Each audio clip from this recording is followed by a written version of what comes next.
what does financial independence actually mean to you? I think what financial freedom brings you is choice. How do I become that valuable? It's like, what's the result that you can give them? It's about their understanding of their business numbers underneath. Try not to be frightened of it. Try to embrace it. Welcome. I'm Tracy Irwin and I'm passionate about financial independence. And I wanted to share stories of inspiring entrepreneurs to prove it's possible for everyone to strive towards financial freedom. Today, I'm talking to Sharon Kemp. After 25 years in corporate, she set out on her own and now has two businesses.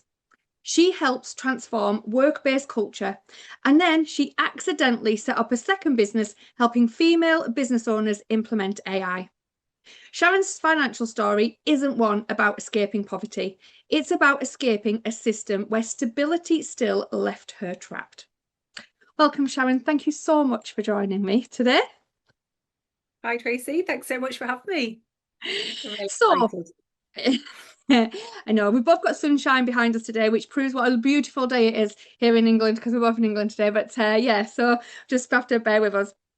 So you've said in your story that it doesn't come from poverty, but you feel like you still were trapped within your business. Do you want to let people know exactly how you got there, and then we can talk about how you escaped that trap? Absolutely. So I'm a kind of traditional corporate girly. I was brought up to kind of get the great job and climb the corporate ladder. And I did that for a lot of years. I had a bit of time in consultancy, but pretty late on in my career, I realized that I wanted to get more time back for me. I'd gone through a period of really, really busy, stressful time during the COVID pandemic. I was part of a healthcare company. I was in a communications role. It was chaotic. I can And I imagine. I just thought, actually, this is my time. If I don't do this now, I never will. And it really hit home when I was in this office and my teenage son, who just turned a teenager, actually, he was 13, Yeah. and he'd popped his head in and said, Mummy, how much longer are you going to be in here? So, we all got that whole freedom of working from home. And then all of a sudden we were always on. And I'd done that for a period of 3 years. And I thought, okay, enough is enough. I have to step out of this and try and go it alone, which is what I did. And interestingly, my dad was a self-made man. He'd run a retail pharmacist and was the chairman of a wholesale for the whole of his career. So Yeah. I'd grown up with a kind of a businessman in my family, and then I married a businessman who'd run his own contract cleaning company for 30 years. But interestingly, when you come and set up on your own, because of the route that I'd taken, I was salaried PAYE for so many years, but nobody takes you aside. You get your salary, your take home pay, you get your benefits and your bonuses if you're lucky. But nobody takes you aside and teaches you exactly what are the basics of setting up your business. And that takes a lot of learning and a lot of time and a lot of investment. And so where I found myself about 2 or 3 months into trying to get things off the ground, I'd had a lot of great client work come in, but I was just beside myself, working probably more kind of the same, Oh. if not even in my corporate career. And I was like, hold on a second. That was my vision board, and everything was a life of freedom and flexibility, kind of switching on and off when I wanted, and Yep. having more time for the little head that popped through the door in this office, my son Jacob. And all of a sudden, the situation was worse, dare I say it. And so I found myself thinking this has got to change. And so, as much as I was getting a lot of great client work through my referrals and my network, with my workplace culture business, I wasn't kind of looking after the kind of myself or my time in terms of running my business. So, very much working in the business and not necessarily having the freedom to work on the business, if you get me. Yeah, Um, totally. yeah, that is when I suddenly, it was the advent of AI. I think I dabbled a little bit with ChatGPT, and I saw an opportunity to kind of say, actually, there's got to be a better way. There has got to be a better way. One of my clients was actually Microsoft, and we ran a big event for them.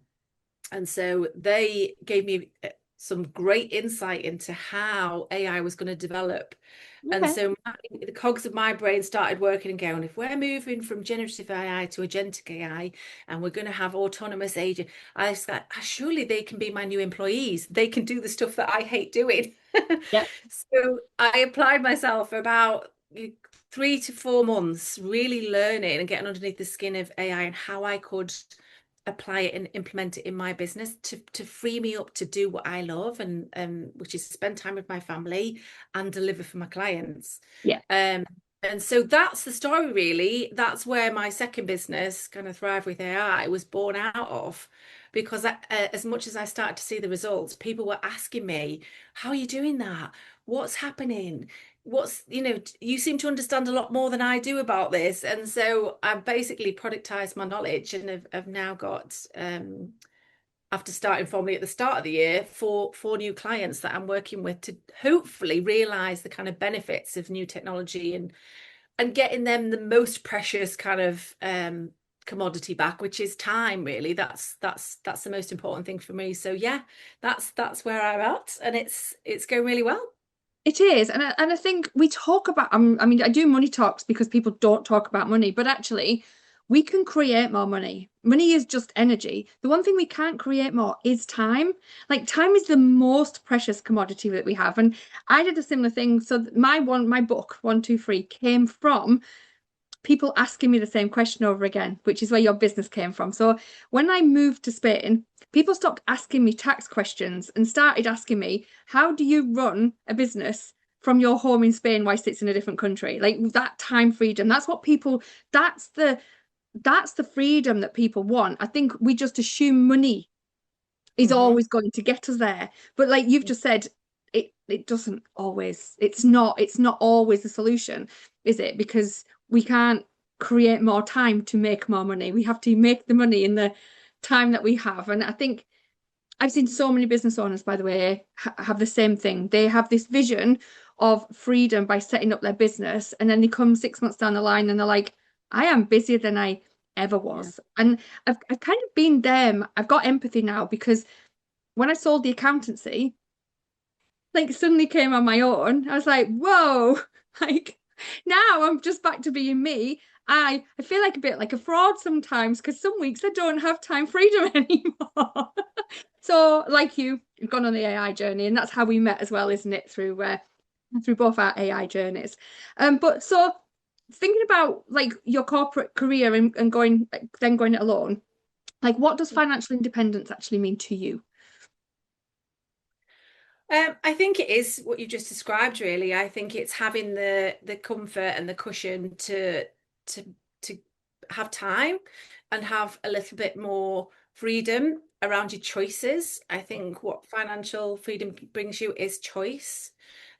Interestingly, I read something yesterday about AI and about the future of AI, and it's all very doom and gloom, and it's interesting to see AI can get you more time, but I think the challenge for a lot of people will be, will they fill that time with more work? And my kind of whole mantra is AI is not here to replace you, it's here to release you, to get more human side of you back and to start to do things that bring you joy, not just money. And so for me, financial freedom means choice. And I think that's the most important thing for me in my business. Yeah, it is for me too. So if somebody sat in the place that you were at and trapped, they're trying to grow their business, they're like, they've got less time now than they did when they were in a job. Like, what would you say is the first step for them to actually try to be able to get out of that trap? Well, I think the first thing is knowing where your time goes. It sounds really straightforward. And for me, it started by just looking at, and again, everybody does different things with AI. For me, I kind of fed it snapshots of my diary, and I was absolutely shocked when it gave me a lovely breakdown of where my time was going because it was absolutely not where I thought it was going. And it wasn't into revenue generating activity. It was for stuff that didn't necessarily move my business forward. And that at that point, when it's in front of you, then you have the information to make some different decisions and some different choices. So for me, number one is before you even go near an AI tool, understand where your time is going in your business and whether you're spending time in the right places. Yeah. Because as you said, it's precious, and everything that you invest in your business should be giving you a return. Are you working harder than ever, but feeling like you're getting nowhere? You're not alone. Most business owners I speak to feel trapped in their own success, working 60 hours plus a week, missing family time, and honestly, they're not even sure why they feel so stuck. They just know something needs to change. If this sounds familiar, I've created a quick quiz to help you find out why you feel stuck in your business. It takes only 2 minutes, and I give you clarity on exactly what's keeping you trapped, and more importantly, how to break free. The link's in the description, so why not take it now? It really should. I've been recently just going back to that, by the way. So I'm like 30 years down the line. I'm still writing my timesheet now and again just to check where it's going. Ever feel overwhelmed? If I start feeling overwhelmed, I'm like, right, what am I doing? Because it is interesting. And when I grew the accountancy, I I went to a convention. It was in Manchester, and this gentleman stood up on stage, and I remember him saying to everybody, "What's the first thing you do when you get to work?" And everybody was like, check emails, make a brew, like everything. And then he turned around and he said, "So when do you do revenue generating work?" And the whole Mhm. place just went silent. And he had this philosophy that he has 90 minutes every morning, and he still does it now. I know him. He's like well now. And because I joined his club because it was like the thing. I went home going, oh my goodness, I need to do this. And like I did, because my business grew quite 10 times more in by being in this membership. So but and he talked about the 90 minutes, and he goes in and he does 90 minutes of work every single day. Nobody's allowed to talk to him or anything that moves the needle forward. Yeah. And I implemented it. And I was Mhm. shocked. Like literally, like I put a note on the door. Nobody's If the door was shut, nobody's allowed to talk to me. Because I had a team by this point. And it really did make my business move forward over that period of time. I have a little bit more time now, and I kind of block my days instead now. So like Monday is my revenue generating day. I work on my own business on Monday, don't work on anybody else's. Really selfish. Don't even, unless it's an urgent matter, I don't even reply to an email. Like that is Yeah. my day. And then Tuesday's my client day, and I do all the work for my clients on a Tuesday. Wednesday's my marketing day, and Thursday's my meetings day, and Friday's my day of pens. It really does depend. If like Hirad's at work and there's nothing else on, I will go to the office and do some work. I'm not saying I don't work Friday, but I can choose to work Friday, and I think that so I'm kind of taking the 90 minutes and made it bigger. But there's so many businesses that are just starting out that if they just implement, even if it's just 60 minutes, because it'll get, I think doing that revenue generating work at the beginning is before the day takes over, because I think that's what it is, isn't it? Like your day takes over. Can run away, absolutely. I mean, I love that. I love that. I remember one of the kind of learning curves I went on is to set a rhythm for your week. Yes. Because coming from the corporate world, as much as I was in a leadership role and I had autonomy over my diary, I wasn't necessarily logging everything. You just go from your day, meeting to meeting, day to day, and that's kind of how it works out. When you start to run your own business, you kind of in this mind around, well, every minute counts. And interestingly, we might come back to this, is that when you're in a consulting world, it absolutely 100% time is money. So how much of that time can you bill? Yeah. You know, and that's a great mindset to have.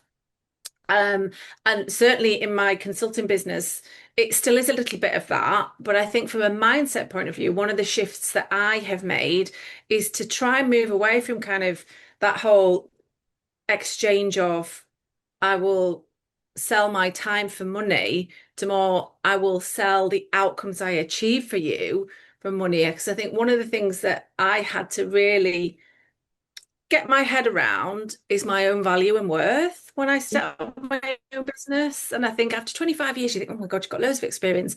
And I worked for some fantastic, big blue chip companies, and I can still call some of those my clients today. But there's that kind of perception of moving outside and that kind of fear of charging what you're worth. Certainly when you set up, Yeah. and so that's the one of the other things I would say is just don't forget, as well as doing revenue generating work, do not forget how much value you bring to a business, Yeah. with all of the experience and all of that. And then I guess further on down the line, it is about making sure that it's not just about selling your time for money. It's about making sure you translate that value into an outcome that solves a problem.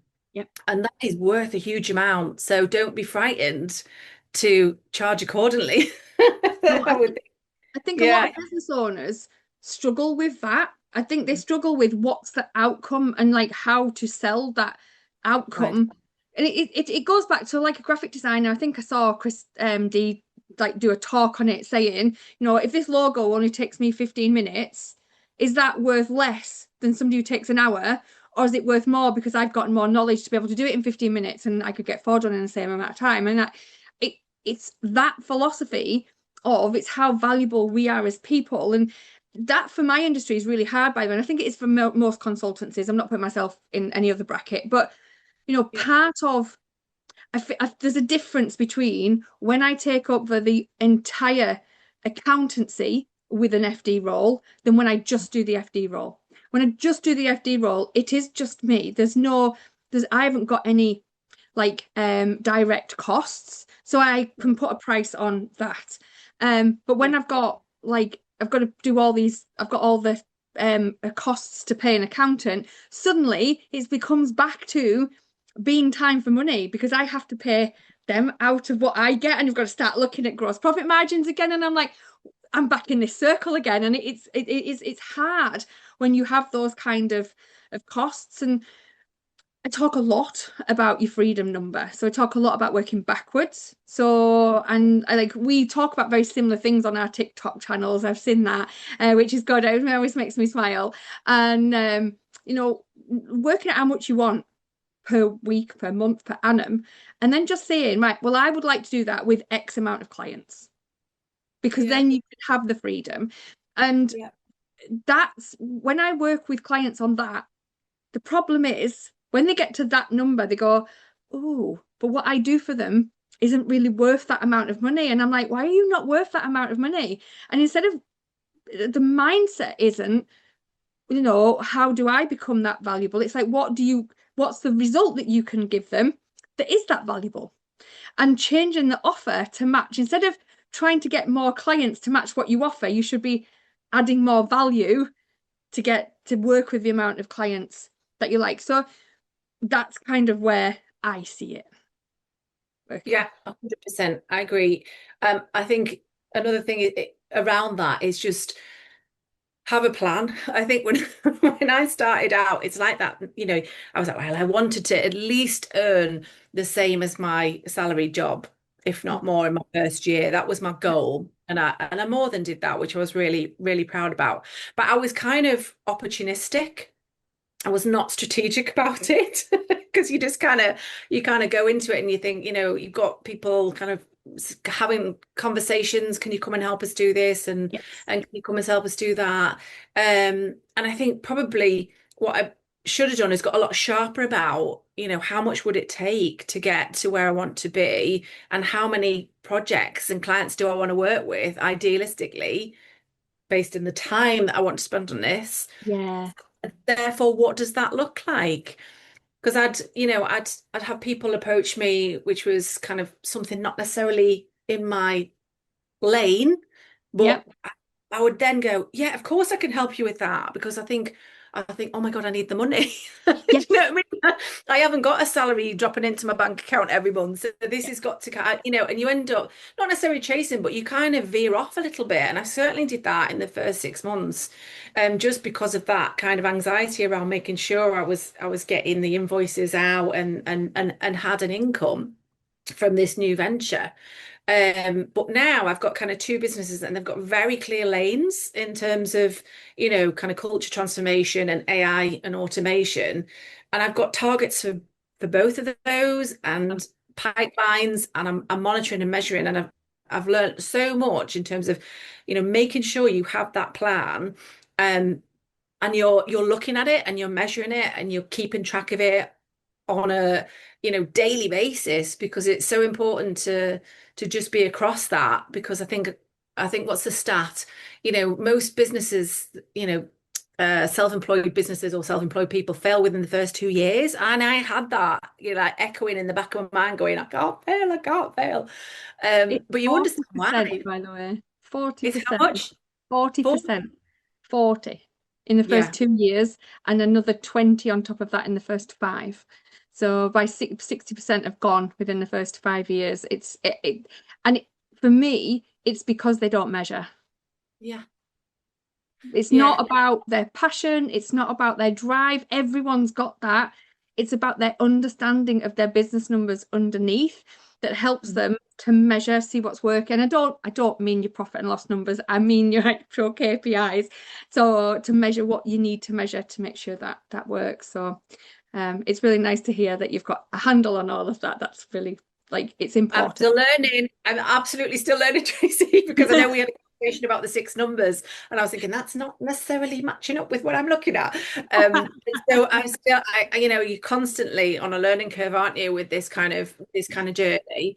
Um, but yeah, 100%. And it's really ironic because in my work, the first thing I usually do is discover and audit and look at everything in Yeah. my culture work or in, as I've described, in the AI work. And it's like, actually, when you start with business, it's not just magically going to kind of set itself up and run on its own. You have to invest the time to kind of make sure you've got everything everything captured somewhere so that you can look at it and you can track it. But yeah, absolutely have a plan and know those numbers is definitely the advice I would give myself if I was going back 2 years. I think as well with AI, it's such that shiny new object syndrome that so many business owners like struggle with, that actually having that plan and being that having a strategic plan is even more important if you're going to go down an AI journey, because there is so much you can do with AI that if it's not strategically aligned with your business, you are literally just going to be it's not going to help you with time, it's just going to waste your time, isn't it? Have you seen that happen within some businesses that you've kind of like gone on to work with? Yeah, it's interesting because what I'm finding is actually my two businesses are colliding now. So I've got workplace culture and there's a lot of trust and anxiety around AI. And we're seeing a massive shift within big Mhm. organizations, small organizations, because they're deploying without necessarily thinking of the impact or the how they're going to do that strategically. So there's fallout from that is what I'm seeing over here. And then in my kind of female founder solopreneur business, everybody is just grabbing the kind of the shiny new tool and kind of sticking it into the business, thinking it's going to be a panacea for all ills, and it's not really. I think one of the things that I try and encourage people to do, I kind of follow an acronym called TRAPS, and it's called TRAPS for a reason, because I think with AI we fall into a trap and then we get overwhelmed because we're not quite sure what we're doing with it and we don't understand it, and there's so many different things and it's moving at a pace that nobody ever imagined it would. But for me, it's first like, let's look at where your time leaks are. That's what the T stands for in your Okay. business right now, not even thinking about AI. Let's look at kind of repetition and repurposing. So what do you do in your business that over and over and over again? Or what could you do that you can repurpose and reuse and sweat the kind of value out of it? And then if we look at it's kind of app and system sprawl. So I meet a lot of female founders who've just kind of gone, I've got this, I've got my CRM over here, I've got my mailing thing over here, I've got this over here. And they've literally got a ton of stuff that they're probably paying for that's not Yeah. necessarily optimized or working together. And then if we look at P, it's kind of process cap. So what have you got? You've got a great kind of flow here, but there's a great big hole over here where everything's leaking out, including, revenue. And then the P is kind of, it's like, yeah, process scraps. And then the S is kind of for strategy alignment. So it's actually, Okay. well, once we understand all of that, how does this align where you want to go as a business? And only then would I ever say, okay, well, let's have a look at your tools and let's have a look at what you've got before we even think about introducing kind of AI and understanding what it might do across your kind of your business. So I think that with AI, a lot of certainly my clients in kind of solopreneur female founder space do fall into that trap, and they're just hustling and hustling and not understanding why AI isn't working for them. Okay. Your business is successful, so why do you feel so miserable? Here's the thing, success doesn't always automatically equal freedom. I see profitable business owners every day who can't take a holiday, who can't switch off, and they feel completely overwhelmed by their own achievements. Sound familiar? Well, I've created a simple quiz that pinpoints exactly why you feel stuck in your business. It will give you the clarity you need to move from being trapped to being free. Why don't you take the quiz now? The link's in the description below. Yeah. I feel like I probably sometimes like can fall into that trap myself, especially with the circles that we hang around with. Like we both follow a gentleman that talks about the best AI tools going all the time, and you're like, you have to stop and go, is this good for my business? Like, because it's so tempting to try Yeah. everything. And I've got some of my Momentum Academy clients, they're using AI and too, and they're like, should we using this? Should we? I'm like, stop, just because it's Yeah. good for you. And we've got to take that step back, haven't we? Because we do all want that more time. And it's like, but it has to be strategic in like how we find it. So yeah, And definitely. the thing that I always try and get across, and this is both with my workplace culture clients and also my AI clients, is AI will only ever amplify what's already there. And so within a in a corporate organization, if your culture is toxic, if you introduce AI, all that's going to do is speed that up and make that even more amplified. So people feel that pain kind of faster. I think that's it. And then within your own business, if you introduce a tool, it will just perpetuate the chaos quicker sometimes. So I think that's one of the things I try and get across to people is sort out where you are. It's like everything else, isn't it? Find out what the problem is and understand that. And then once you know that thoroughly, then it's the time to think about what the solution is. Yeah. So where do you think AI is going to be going over the next 12 months? Like, what do business owners need to be like looking at to help their business? So I think we are at a really interesting inflection point, actually. And I think female founders and business owners I'm very AI optimistic, as you could imagine, Me too. but they have a huge opportunity. Yeah, they've got a huge opportunity. And what I'm finding is, as well as applying it into your own business, there is a real lack, believe it or not, of a kind of within the small to medium enterprises, AI education. I think for all the reasons I've mentioned, there's not just kind of solopreneurs that are looking at this. There are other businesses that are playing at this and not necessarily understanding it fully. And as much as the technology is changing, fundamentally, you still have to understand what we've just spoken about, what your strategy is and how this tool can help you, or a suite of tools can help you. So for me, it's about understand your business thoroughly, understand the people and the problems that you have in your business, and then think about learning how the tools can help that. And it might be that you are just starting out and I want to lead this, I want to be kind of human to AI led, or it might be that you're a bit more advanced and you start to say, actually, I'm just going to oversee this and I've got my agents in place and they're autonomous and they can talk to each other, but I'm still at the helm. Yeah. Then we might be into a place where actually we have full teams of agentic AI in the business. And that's an interesting one. For me, I would worry if that starts to displace a lot of people, and we're already seeing it. Yes, yeah, But I agree. we are already seeing it. There's no denying that. But I think there is a huge market for businesses to really learn AI and start to learn a different kind of job. It was not necessarily the kind of doing all the doing. Yep, It's the enabling, it's the managing, it's the kind of training and development, and it's the overseeing and coaching and iterating. And I think most people that are in a kind of knowledge-based role, like we are going to find themselves starting to move much more into that space where they need to understand the technology, but it's about enabling, managing, and continuing to learn.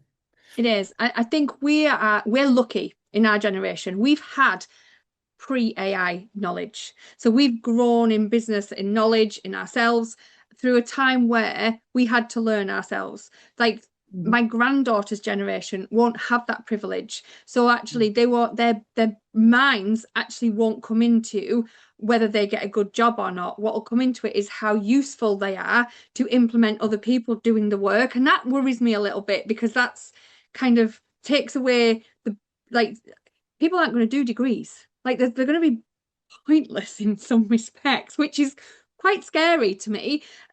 But it's only the same. When I look back at my career, like I started accountancy with T blocks, like literally double entry bookkeeping, and payroll used to take me 2.5 days to pay 38 men. Like I can pay 38 men in less than half an hour now. And if it's that whole thing of you can carry on working the way you were working, but you're going to get left behind so quickly, and not in the same respect as it was 25 years ago when I was paying 38 men in 2.5 days. This is rapid. This is so much quicker evolution than what my entire rest of my career has gone through. Like I remember in 2013 being told by a accountant that I was jeopardizing my clients' data by putting it onto Zero, and that I shouldn't be in business. That's what he told me. I shouldn't be in business. The fact that I was putting it onto the web was jeopardizing all my clients' data. And I was like, but we can work so much faster and it's Yeah. secure. I've done my research. Don't worry. And like now, I know it's 13 years later, but now accountants have to put it on this system, or because it has to go to HMRC digitally. Like literally, it's you've got to keep up with the times, or you're just going to get left behind. And there is real horror stories about AI, and I've heard some of them myself, and some things worry me. But it's also such an exciting time.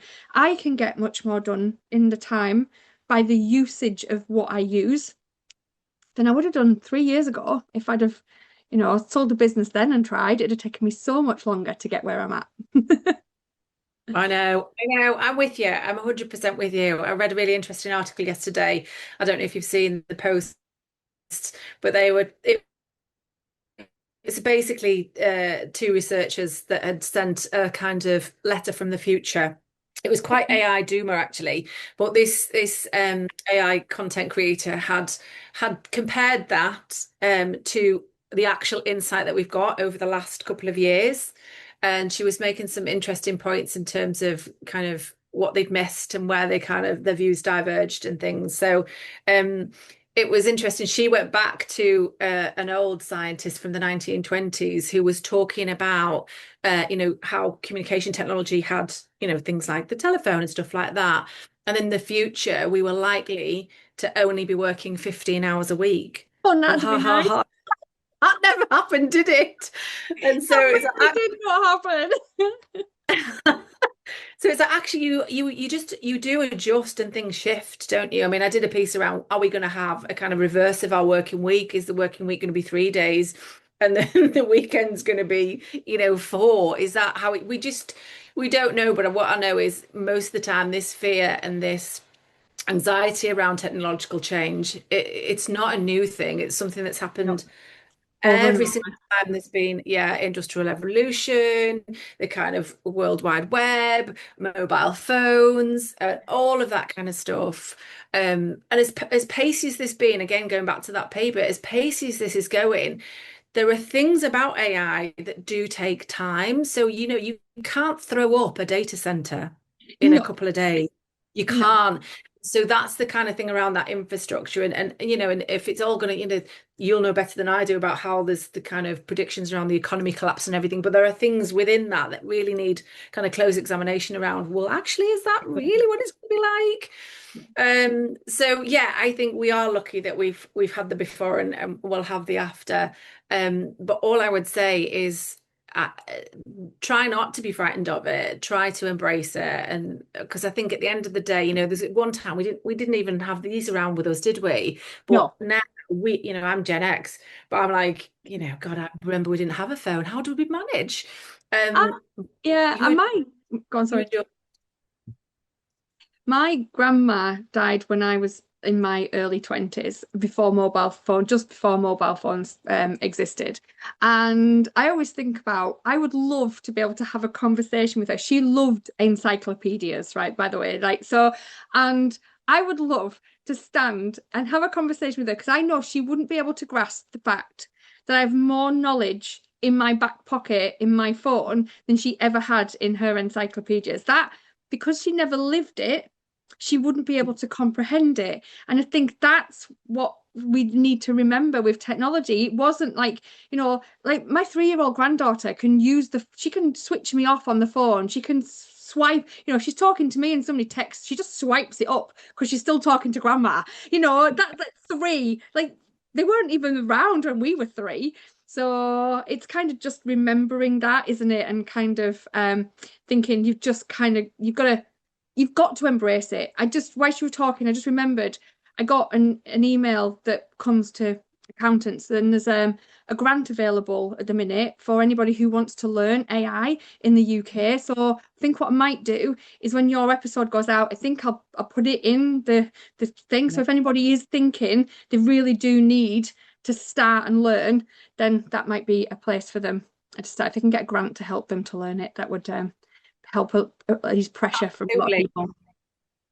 For businesses, that is such a great opportunity. And I also think there's a huge amount of free stuff as well. I think most of the big tech have academies out there that you don't have to pay a penny for. So, there really isn't a kind of barrier to it now. All of that has been removed. But one of the things I was going to mention while I remember, there's going to be an interesting documentary coming out pretty soon. I don't know if you've seen any content on it. It's kind of about the AI documentary, and it is a filmmaker and the kind of subtitle is My Journey to Apocalypse. I can't say, it's not what you say, apocalypse optimism. So he basically starts out where it's a very doom and gloom picture, and then he does the kind of balanced converse view where he talks to a lot of the big AI kind of chief execs that we all hear so much about, saying actually there is a balance to this and we will strike it, and hopefully the kind of human nature will come through and prevail at the end, because we do want to use this technology to solve things that are a problem for society and humanity, climate change, disease, whatever it might be. So I'm dying to see that. I can't wait to see that when that comes out, because I just thought it was come out as well. I'll put it out. I will find it and we'll put a link to that as well. So, thank you so much for your time today, Sharon. I knew this was going to be a good chat, but it's been a phenomenal chat. And I've so if anyone wants to get hold of you, where's the best place for them to find you? So they can find me on Instagram or TikTok. Yep. Sharon Thrive with AI. So wow. Thank you so much. Thank you. Thank you. I'll speak to you all soon. Thank you. All right. Cheers.